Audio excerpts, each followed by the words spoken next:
Sam, thanks so much for joining us this morning. My pleasure. My pleasure. So let's jump right into it. So our agent Ash Alice says, Sam would love to hear how you scale and some of the things you have done to scale as a very busy person. How do you balance personal and business life? Do you have multiple assistants to help you out?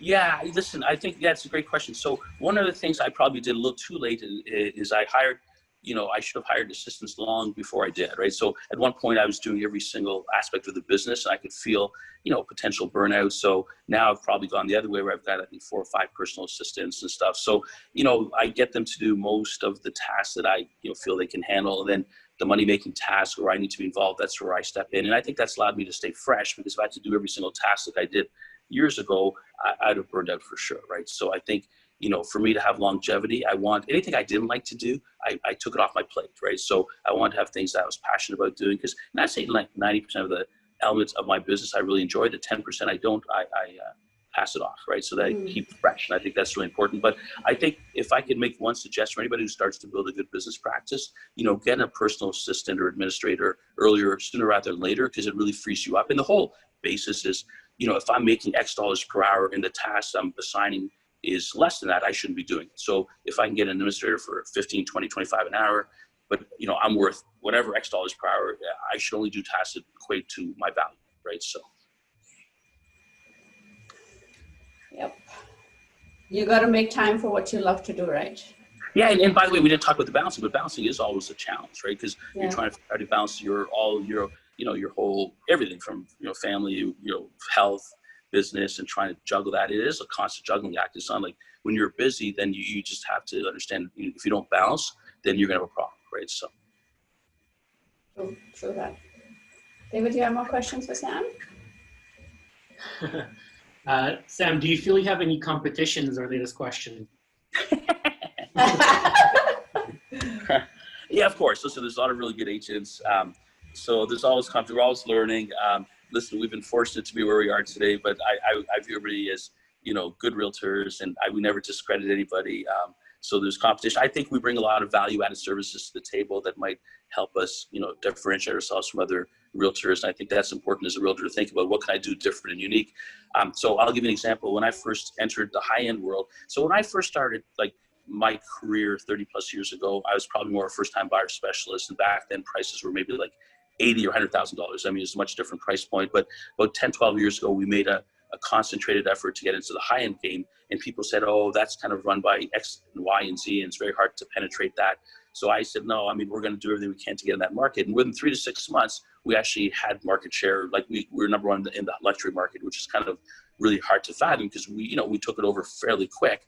But it was predicated by a few things. One was that, I had a 22,500 farm area, and I was farming that every 2 weeks. So I was like, I'm going to do this. And then we brought different values. So back then, nobody was really staging. We had our own staging division. So, we said, listen, we'll stage your house. You just build a brand new house. We'll put furniture and accessories in and da-da-da. So we had different value proposition than just, hey, it's me, come to me, right? So, and once they saw a few signs, a few souls, and we kept staying aggressive, then we took over that market. So I think any realtor here, even if somebody's already got, you want to take over a farm, or you want to farm an area, it doesn't matter if somebody has that farm. If you do the right things, there's always room for another person. So don't think, oh, I got to shy away from that, right? So, so for us, yeah, I think that, you set a goal for yourself in terms of where you want to be, and you just do it, right?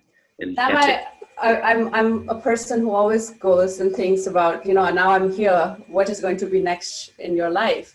Do you ever think of getting into development, or are you into development, or? I just started. Oh, you just started. Okay, wonderful. Starting that. Yeah, so we're excited about that too. That's kind of our next life in real estate development side. Really fun, because I think the resale side, I think I have it down pretty good in terms of understanding, and this is a new space, so it's kind of fun to kind of enter it and hopefully succeed in that space as well too. So yeah, I think that's the evolution, because it's still a natural fit for us. Absolutely. So, and for a person like you, I think that has this kind of experience, that I would think that would be the next step. So remember Sutton Summit when you're doing that, because I'm sure we'll be able to, right? We can definitely collaborate for sure. It'd be an honor to do that.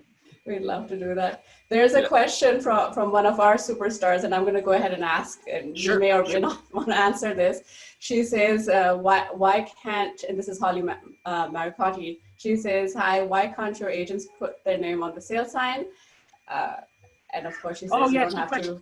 So, Holly and I know each other a long time. So, we made a decision that we just wanted to build the strength. It wasn't that they can't. We had a collaborative team meeting years ago. It's been a while. And they said, listen, we just want the brand to be strong. We don't need our name to be on there. So as long as we can build a brand, then we're happy to do that. So I was more of a democratic kind of, vote to see how people want to move forward with that. And they are all comfortable with the fact that, one sign was fine, right? And you see other teams, they have different derivatives. Some will put, the other, team member's name on there. And if that was important for them and the team also felt aligned on that, then I had no problem doing that. But I think we felt, let's just have the McDadi, for sale sign, and that was sufficient. Right. Brand. Yeah. Did I miss something? Yeah. Any more questions for? Yeah, Ash. Ash said, do you, how do you build culture and performance mentality among your team? Which performance? Performance, culture, and performance mentality.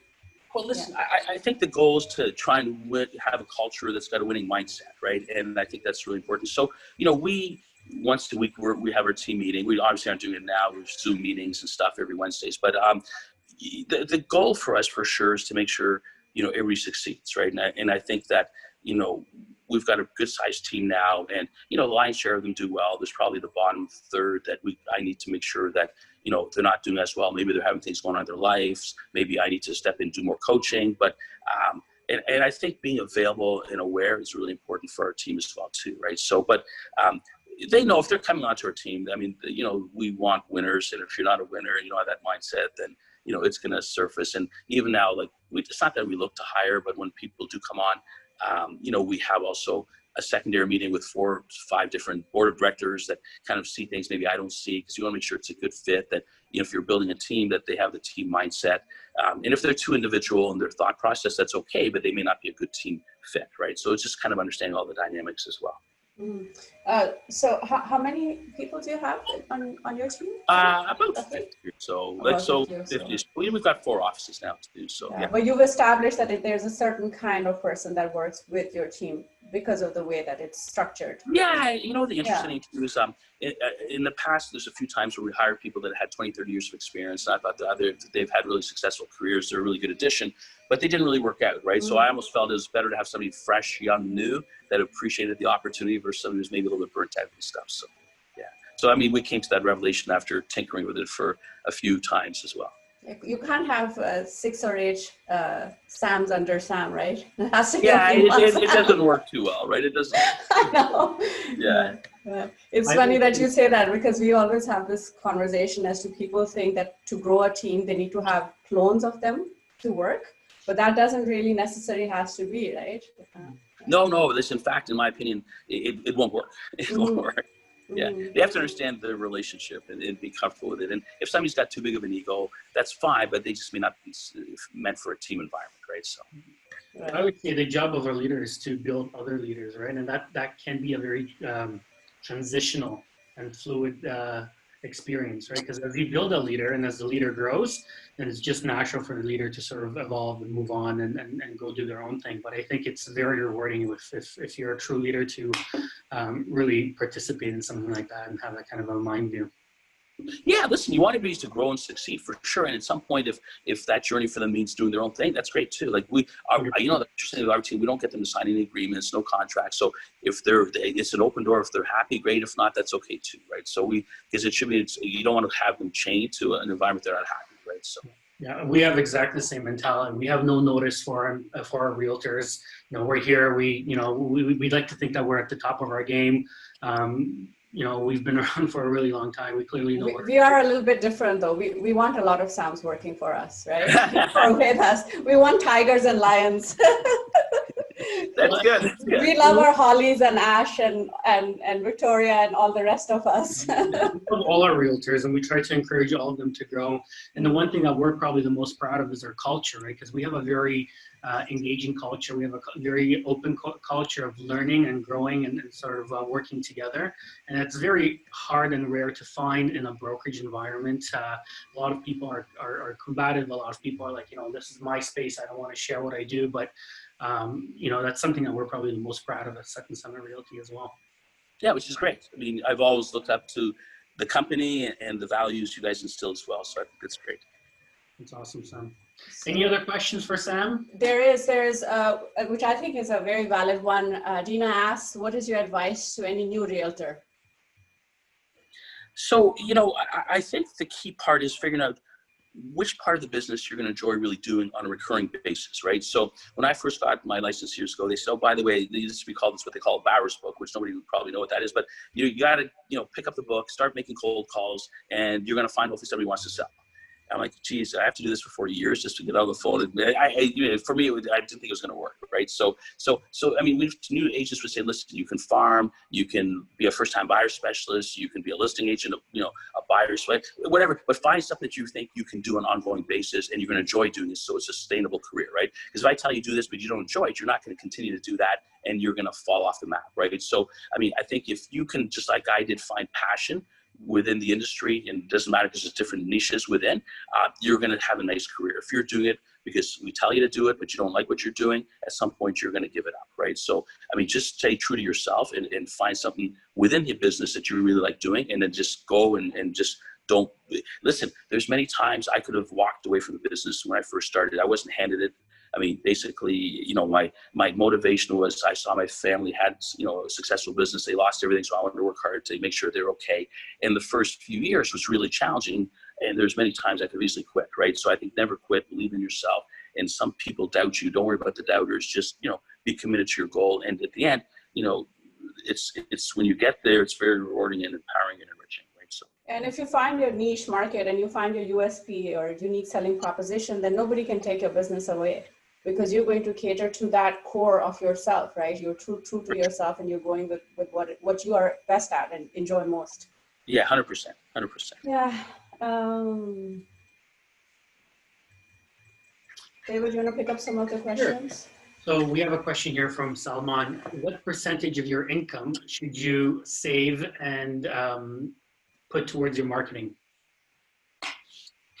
Yeah, that's a good question. I think anywhere from 10 to 20% would be a reasonable number, right? Because if you don't reinvest back in your business, you're going to be in trouble, right? And I think that's what I did early in the game. I said, I'm in this for the long run. I think I found something I can do for a long time. So any profits I have, let me put it back in. Let me market, remarket, and eventually, your business expands. And listen, I think for me, I remember years ago, I was doing a deal in Brampton, and this one agent, and I wasn't really as known, and this one agent was really disrespectful, right? And he wasn't that nice. I'm like, I don't know why that guy's like, everybody should respect everybody. So I remember I vowed that nobody will ever not know my name in real estate. So that's what it was kind of like a motivator for me. I'm going to go over there and make sure my name is synonymous with real estate, whatever it takes. It might take 5-10 years, but when you say my name, it's going to be real estate, right? So, and sometimes you need something like that drives you. And I think that negativity this person gave me was like a driver for me as well. It's just like, I'm going to make sure I'm out there and, people will respect me, right? So, yeah.